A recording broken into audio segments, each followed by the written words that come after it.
Anguilla is an island known for stunning white beaches and beautiful blue waters. But is that enough to earn this island a spot on your travel bucket list?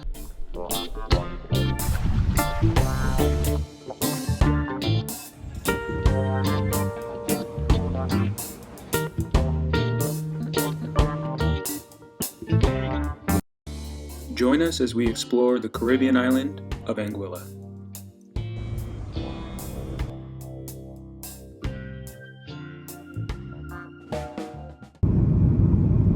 Please be seated and fasten your seatbelt. In 2022, American Airlines started its first direct flight from the U.S. to Anguilla. This direct flight from Miami to Anguilla arrives once a day and turns right around back to the U.S. The island itself is relatively small, with a length of roughly 16 miles. It lies just 5 miles north of the island of St. Martin, and the channel can be crossed on a ferry in about 20 minutes. On our first afternoon, we settled into our accommodations, had a meal, and took in the beautiful view.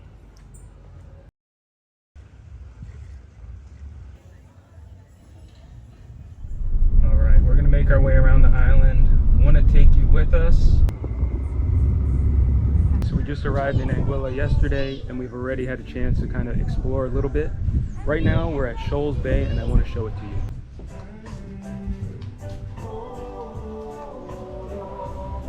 You can see the reefs from above, from these aerial images captured by a drone. And while the GoPro footage never quite captures the beauty that you see with your own eyes while you're underwater, I can tell you that I was delighted to see a healthy reef, colorful tropical fish, and some healthy coral here in Shoal Bay.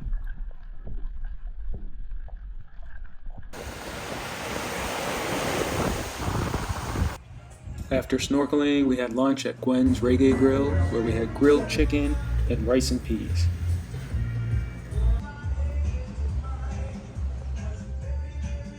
Oh, so good.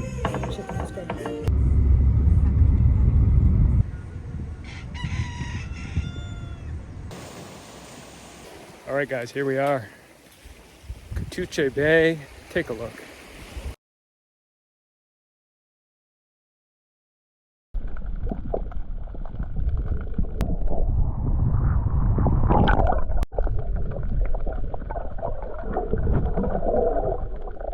That night, we would have a wonderful dinner in a beautiful location. The restaurant is Sips, and it's on the property Cap Juluca near the west end of the island. Alright, so we've really been enjoying getting to know this island of Anguilla, and now we're headed to the Arch. We made our way toward the Arch, and I think we just made the wrong turn, but let me show you what we found. This place is so beautiful.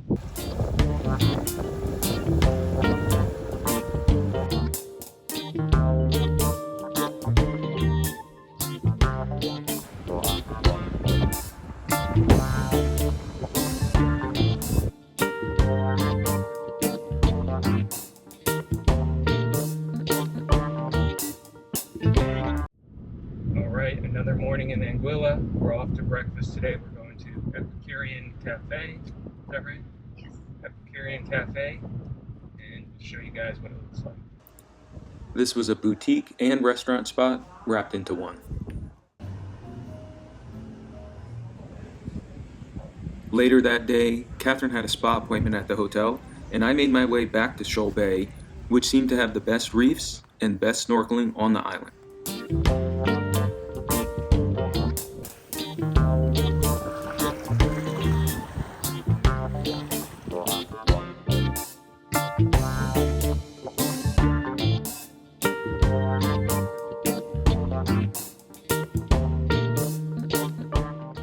The restaurant Madeiraman came recommended to us.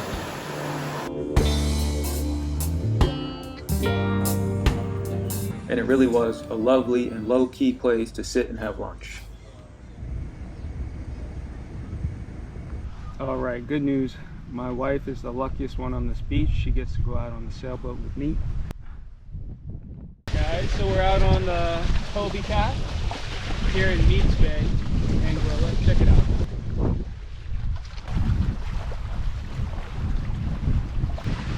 Meads Bay was the location of our hotel, They offered this Hobie cat and other water sports complimentary. You can see Meads Bay at the top of the screen and Barnes Bay down below. The Four Seasons Resort is perched on a cliff right between the two bays. We really enjoyed the activity offerings from the hotel, including this painting class. Somewhere in the middle of the class, we watched the Anguilla Day Regatta pass us by. Here is a ceviche making class taught by one of the chefs at the hotel. I feel like the tomatoes overnight. The hotel partnered with this local vendor to offer these rentals.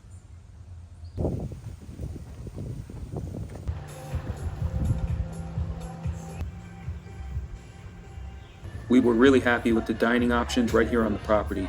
From the casual to the fine dining, every seat had a great view.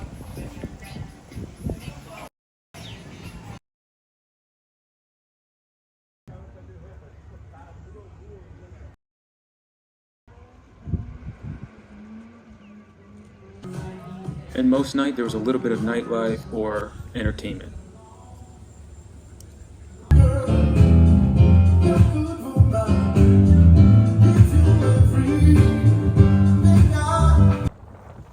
One of the things I liked about staying on Meads Bay is that you could walk to several other restaurants that were nearby, and they were really terrific. Here we were checking out Straw Hat at the property Frangipani.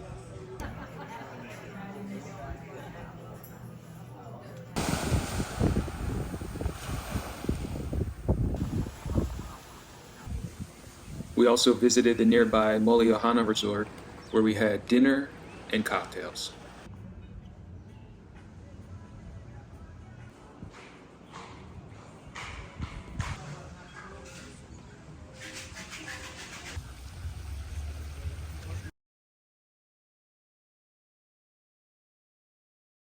So there are several high-end resorts available here on the island of Anguilla.